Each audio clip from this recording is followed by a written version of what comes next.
You know, life has a sense of humor when you're called to jury duty on the exact day that Bitcoin is smashing all-time high. You think I'm joking. I'm actually not. When you see this video, I'm probably sitting in a courtroom right now adjudicating some land dispute. A couple of things. I want to talk about Bitcoin, but I also want to talk about this very interesting process that we have in America. Let's start with Bitcoin. Bitcoin, at the time that I last saw it, a few minutes ago, I'm recording this at 7:40. This will be going out at the 10 a.m. slot, which is where Coffee and Crypto normally goes. Bitcoin was trading at $71,600. At that point, it was well over $800 higher than the all-time high that was set last week that we caught live on air. Which means, first of all, that if you were in Bitcoin, you're making money. And second of all, if you're in altcoins, you're about to be making money.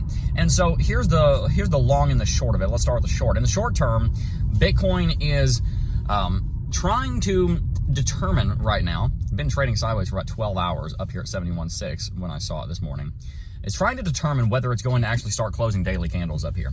Bitcoin is still in the catchment zone of $70,000, which was our all-time high that we set, and $69,000, which was our previous all-time high set back in 2022. In 2021, I'm sorry. Man, it's been a while.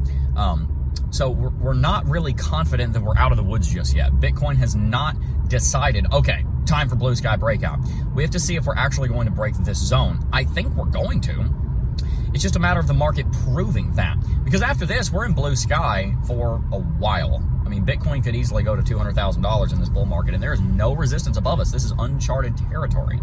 So it's natural that it's going to take a little while for us to figure out if Bitcoin is going to actually smash this level or not. In the long run, Bitcoin is going to, for a multitude of reasons. In case you're having some doubts, I'll just remind you some of the reasons why we're so confident that Bitcoin is going to smash all-time high.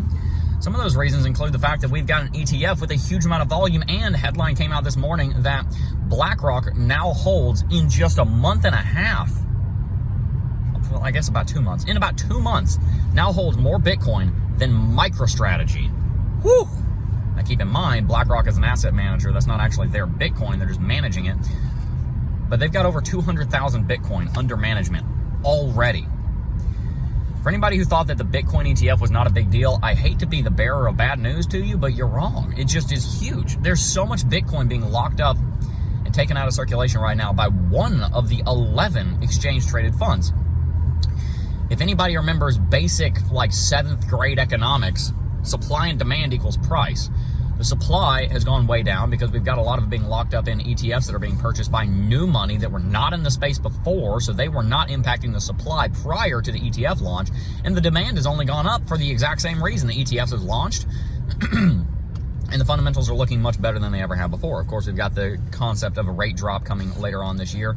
We've got CPI starting to stabilize. We've got the Dow Jones, the DJI, the Dow Jones Industrial Average, and the stock market, S&P 500, all at all-time high. We've got the Dixie going down. We've got quantitative tightening going on right now, which is actually a damper on Bitcoin's rally, but eventually that'll stop, which will just be nitrous on this whole freaking fire.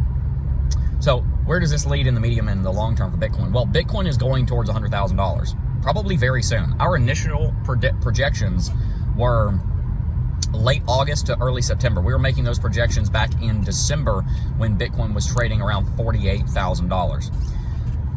At this point, we very well may end up moving that projection forward. And the reason for that is that Bitcoin normally goes parabolic in the last third of the rally up towards all-time high and the first 33% above all-time high after it actually breaks through the catchment zone and it's not being held back anymore.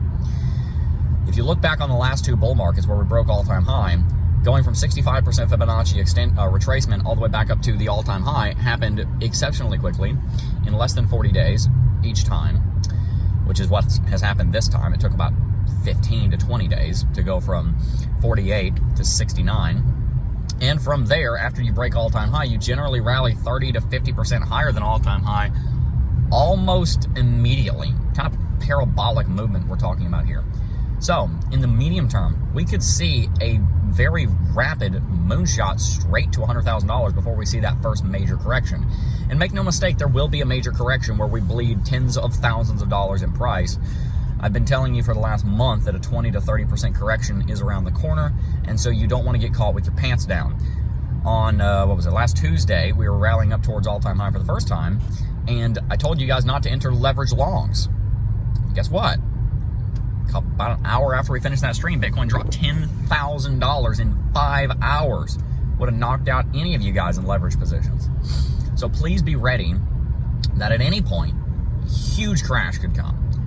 I don't think that moment is now. Bitcoin has been setting higher highs and higher lows, just gradually breaching through the all-time high that was $70,000. So I think we're good. So stay tuned. I think Bitcoin is going to $100,000 very soon. But altcoins. The altcoins right now are doing relatively well, but they're kind of lackluster. I mean, Ethereum's sitting at $4,000, which is awesome for everyone who's invested in Ethereum. Me and you probably.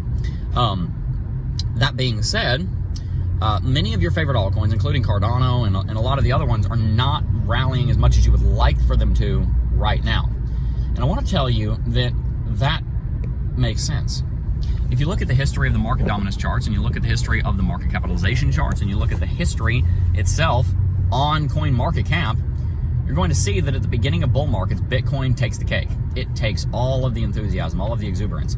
That's where we are right now. Bitcoin is taking the entire spotlight.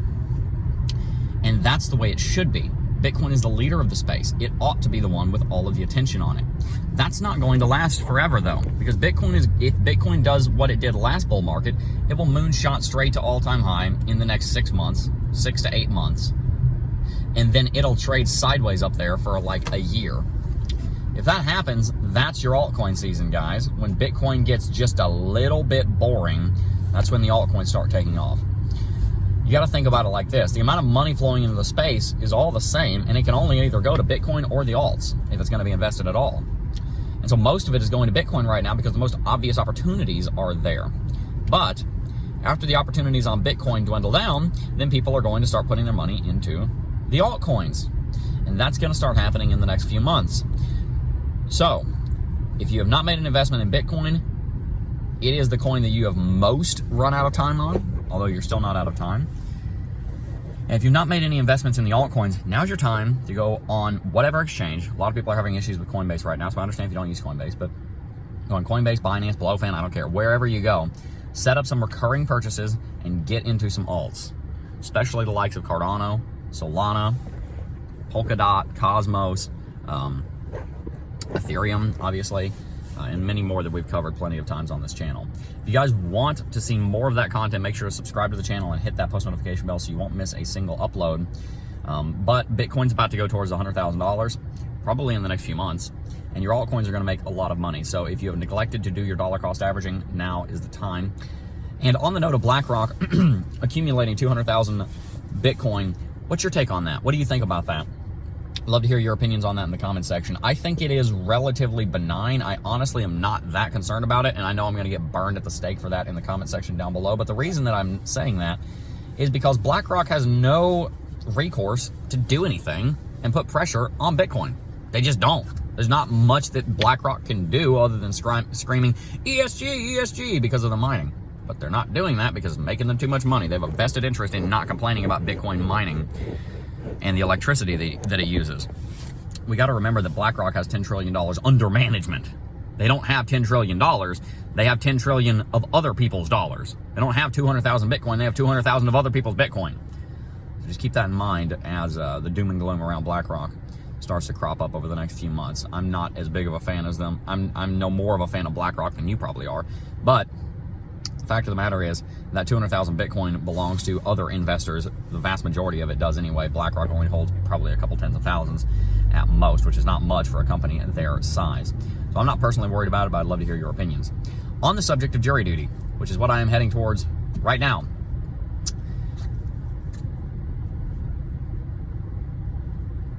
You know, I look at it as a positive. It is unfortunate the timing. It would have been nice to have been summoned to jury duty in the middle of the bear market, not on the day that we're breaking all-time high. But ultimately, the way I look at it, in whatever case I'm about to go see, there is somebody who's innocent and somebody who's guilty. Either the person that is on trial, the defendant, is guilty, or they're actually innocent and they're a victim of being falsely accused. So somebody has been wronged, no matter which way you slice it. And the Bible says that we will judge angels. So how, therefore, could you not judge your brethren? I didn't exactly want to go to jury duty, but at the same time, I'm going to do my best to be impartial and make sure that I participate well in the judicial system, because I know that it is a foundational part of our democracy. So I know I'm going to get a lot of opinions on jury duty in the comment section down below. Let me hear them. Love to hear your thoughts on all of the concepts and things that we've talked about today. And I'll see you guys in the next video. Peace.